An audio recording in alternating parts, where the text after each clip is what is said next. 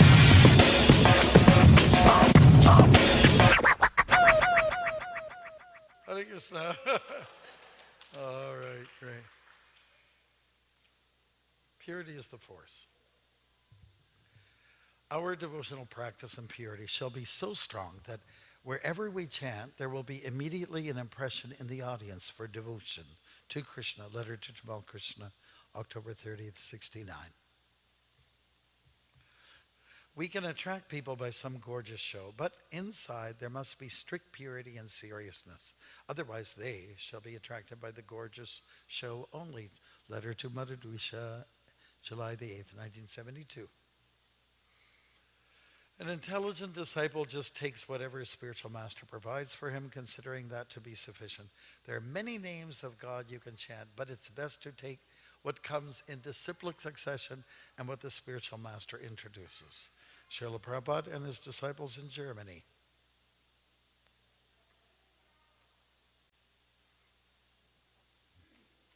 This is the final video that we have, and it is a very nice. Yeah. Okay. Yeah. So what's we can do? Yeah, we have a little time. So we're just going to see this little element that we haven't touched yet, in terms of how you present yourself during Kirtan. But after that, we'd like to, we can use this space here in the temple room. Half of you will split you up, and you can make a Kirtan that is with all the things that you must do right, okay? And down the conference room where you kind of get away with it, a group of you can start a Kirtan and do everything that's wrong, okay? Then we'll assemble together here and we'll have a demonstration of the wrong and the right. Is that okay? we'll just have a little fun with that. Okay, let's go for this little last.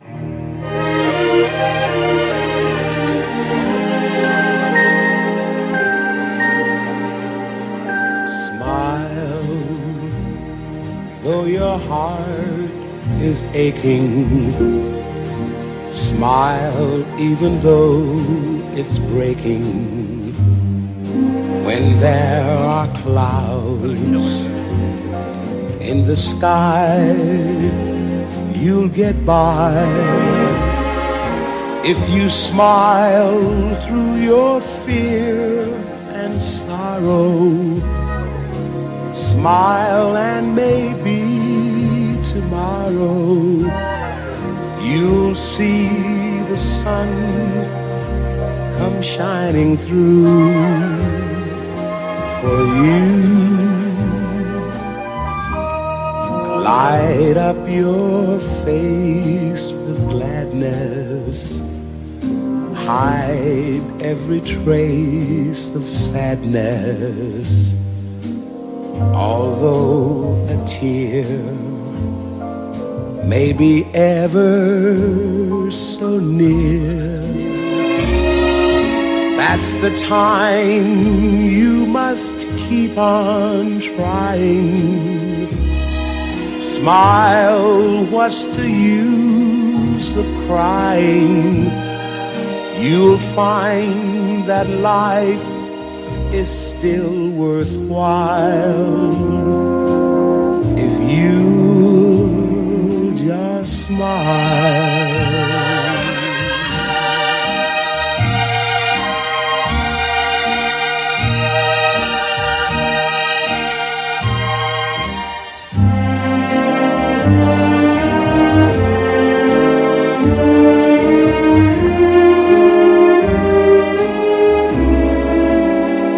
That's the time you must keep on trying. Smile, what's the use of crying? You'll find that life is still worthwhile if you just smile.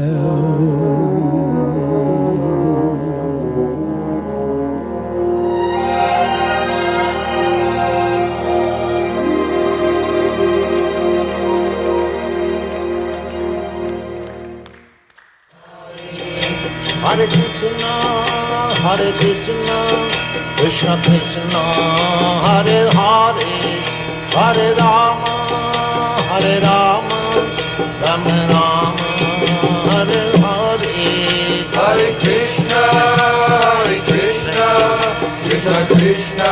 So what we'll do is we'll break up the room. We'll do what we said we were going to do because we have a little extra time, which is great. We'll take a group, and you stay up here and show us, demonstrate what is a good kirtan, okay? You got like 15 minutes to get it together, okay? And then for those who are, mess up kirtan, the contaminated one, all the things that are wrong you can incorporate. So I guess we can volunteer. Maybe we should just put the room in half, or how many people want to do a good kirtan? Good kirtan? Look, everyone wants to do a bad one. Okay, how many people want to do a bad kirtan? Okay, so let's get you guys over here. Let's go over to this room here, okay? Right on this side here. And we do have to put some restrictions on the time. Okay, so we'll need a second mridanga, to make this work. All the bad kirtan people are, hey, that's bad. You're getting started off really good. Sheesh.